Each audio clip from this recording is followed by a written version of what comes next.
મામાશ્રી, હું આવી ગયો.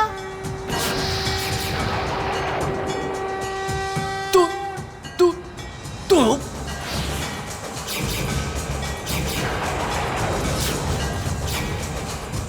પંખો કેમ ચલાવી રહ્યા છો? આપ રાજા છો મામાશ્રી, આ આપનું કામ નથી. સેવા કરવી સારું નથી લાગતું. ફેંકી દો આ.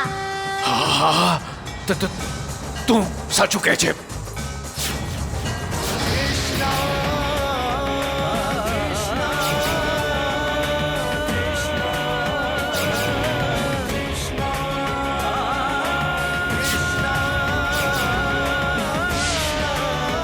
આ શું છે?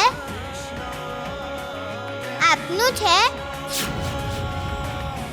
ફેંકું?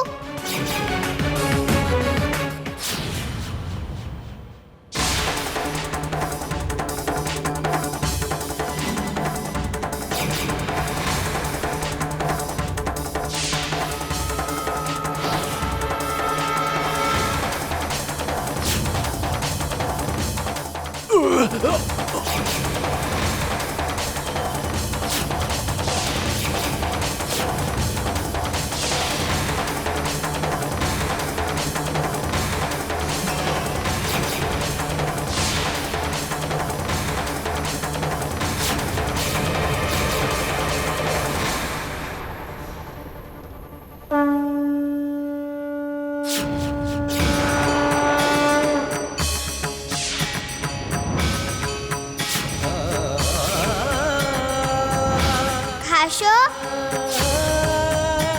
આમને કેળા ખવડાવી દઉં?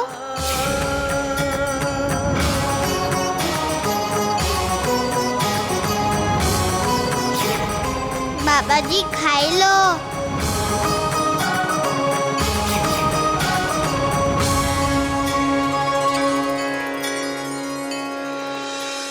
આમને જગાડું? નહીં. આપનું આમ સેવા કરવું સારું નથી લાગતું. મેં બંધ કરી દીધી સેવા બંધ કરી દીધી. તમે જાઓ. જગાડી દઉં?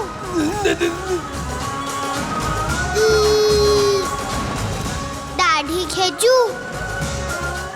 મૂછ ખેંચું? જટા ખેંચું છું. હું ખેંચીશ જ. ઋષિ જાગશે તો શ્રાપ દેશે.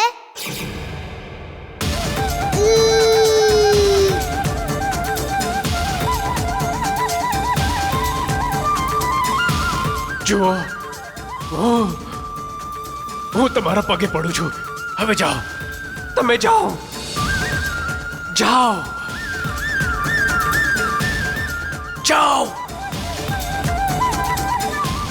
મહારાજ, આપ નિદ્રાધીન મહર્ષિને પ્રણામ કેમ કરો છો? એ કૃષ્ણ મહર્ષિને જગાડવાનો પ્રયાસ કરી રહ્યો છે. કૃષ્ણ,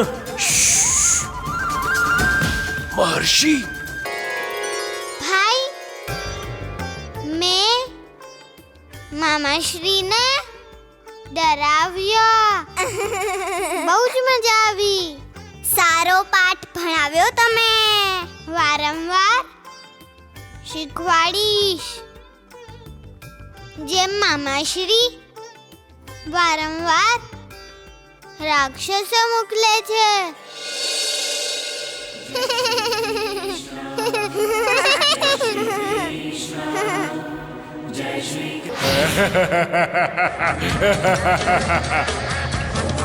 મથુરા નરેશ, આપનો મિત્ર ધેનુકાસુર આપને મળવા આવી રહ્યો છે. આપે ચિંતા કરવાની કોઈ આવશ્યકતા નથી, કારણ કે આપનો મિત્ર ધેનુકાસુર આપની સર્વ ચિંતાઓ દૂર કરી દેશે.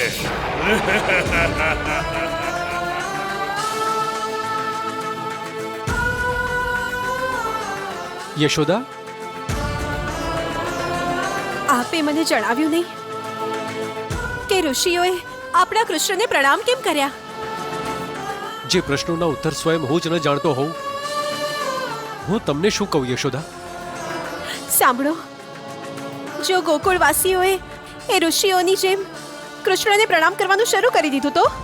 પરંતુ ગોકુળવાસીઓને તો આપણો કૃષ્ણ પહેલેથી જ પ્રિય છે યશોદા. પ્રિય હોવો અલગ વાત છે અને ભગવાન માનવું બીજી વાત. એમ તો ઋષિઓએ આપણા કૃષ્ણને પરમાત્મા માની લીધા, તમે એટલે રિસાયા છો? યશોદા, બાળકોને પણ તો ભગવાનનું રૂપ જ માનવામાં આવે છે ને? ના, મારા કાન્હાને કોઈ ભગવાન ન માને. કિંતુ આમાં આપણા કૃષ્ણનું જ ગૌરવ છે યશોદા. નથી જોતું મને આવું ગૌરવ. કૃષ્ણ મારો લાલો છે, મારું બાળક છે. એને ભગવાન બનાવીને મારાથી દૂર ન કરો. મારા લાલાને મારો લાલો જ રહેવા દો. ભલે ભલે ઠીક છે યશોદા, તમે રડો છો કેમ?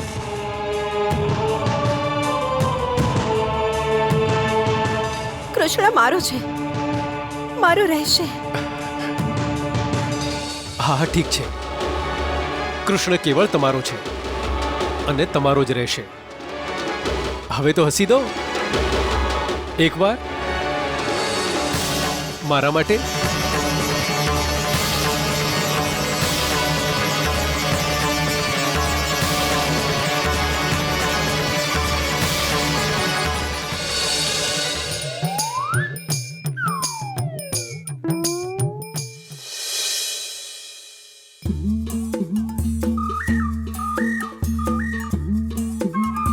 કૃષ્ણ ક્યાંય દેખાઈ નથી રહ્યો.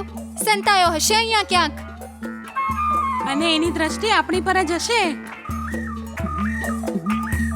અવસર મળતા જ એ આપણી મટુકી ફોડી નાખશે.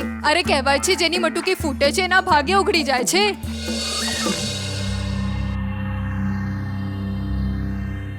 સખી, તારું ભાગ્ય તો પેલા દિવસે જ ઉઘડી ગયું હતું જ્યારે તારી મટુકી કન્હૈયાએ ફોડી હતી અને મોઢા પર લાગેલું માખણ ખાઈ લીધું હતું. લાગે છે તમને બધાને મારાથી ઈર્ષા થઈ રહી છે. ઈર્ષા તો થાય જ ને. અમે તો એ દિવસની પ્રતીક્ષામાં છીએ જે દિવસે કન્હૈયો અમારી મટુકી ફોડીને અમારા મોઢા પર લાગેલું માખણ ખાશે.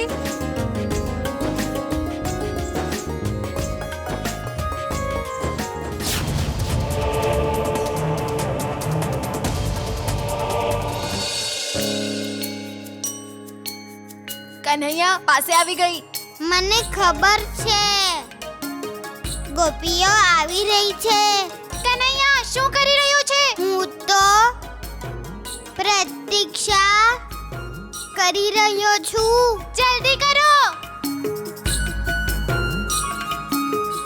પાસે તો આવે. હજી કેટલી પાસે આવી ગોપીઓ? બધું.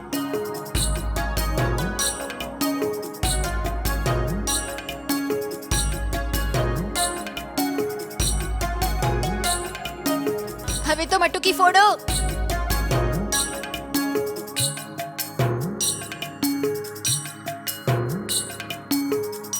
શું વિચારે છે? ફોડી દે મટુકી.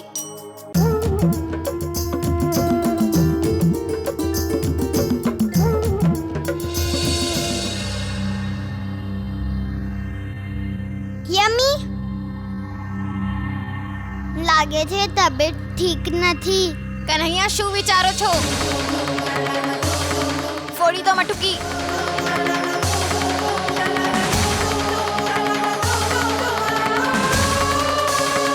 કન્હૈયા, કન્હૈયા ક્યાં જાઓ છો?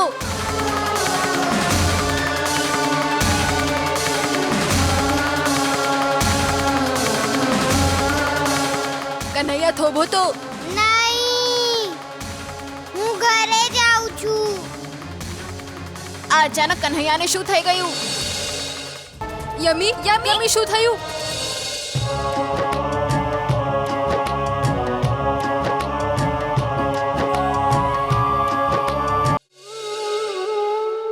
પ્રભુ, આટલી વ્યાકુળતા.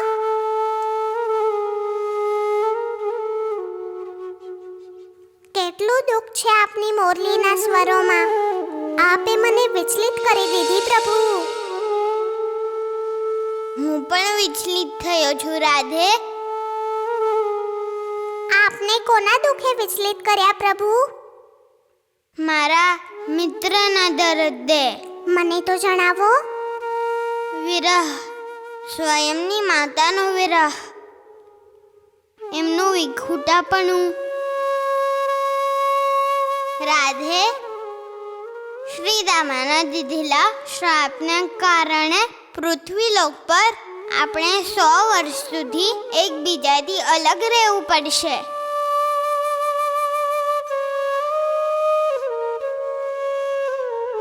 પરંતુ જેમને સ્વજનનો વિરહ, સ્વજનની જુદાઈ સદા સદા માટે સહેવી પડે છે,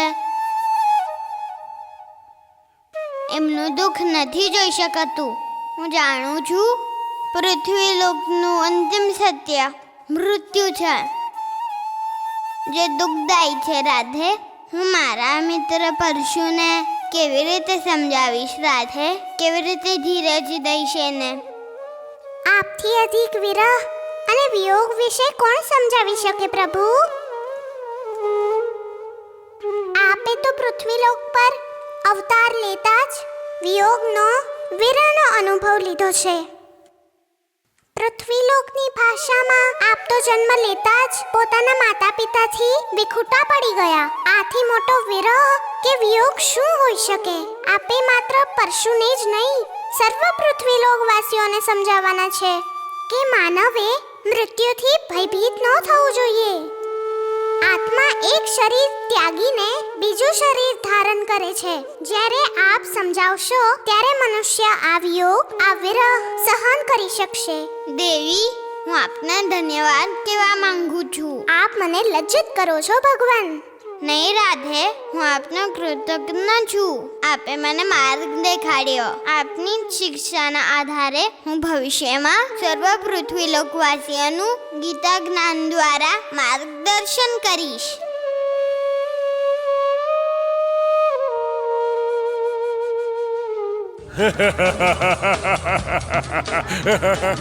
મથુરા નરેશ, ઘણા વર્ષો પશ્ચાત આપણી ભેટ થશે.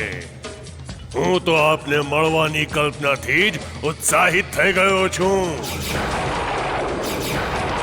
હું જાણું છું મહારાજ કંસ કે આપ મને જોતા જ પ્રસન્ન થઈ જશો, કારણ કે આપણે બંને બહુ જૂના મિત્ર છીએ. હવે તો મને સમ્રાટ જરાસંધે પણ આપને મળવાની આજ્ઞા આપી દીધી છે. હું આવું છું મહારાજ કંસ, હું આવું છું.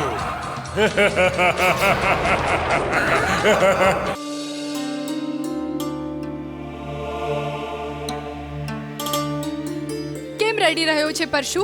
તારી માને કંઈ પણ નથી થયું. ચક્કર આવ્યા એટલે સૂતા છે દીકરા. એ હમણાં જ ઠીક થઈ જશે.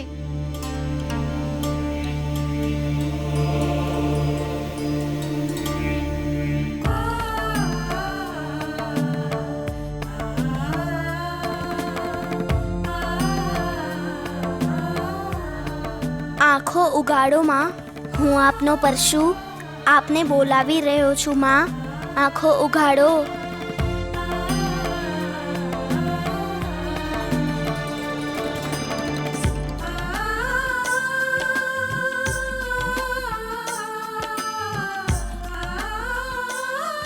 માં, માં, માં.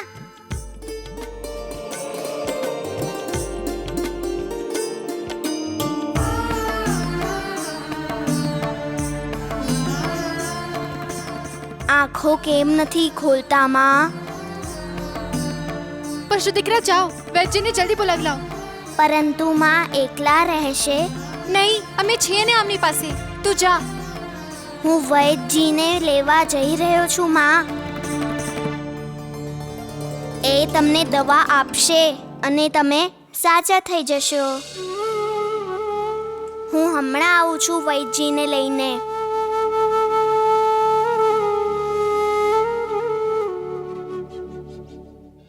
માં, માં, માં, માં. શું થયું? જુઓ ને, કેવો રડવા જેવો થઈ ગયો છે.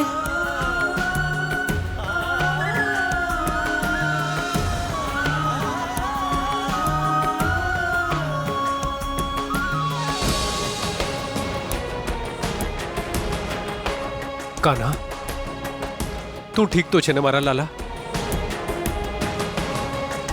બસ આમ જ જોયા કરે છે. કાન્હા તને કંઈ જોઈએ? હા શું જોઈએ? માં માં માં માં માં મારી માં. હા કન્હૈયા, તમારી માં.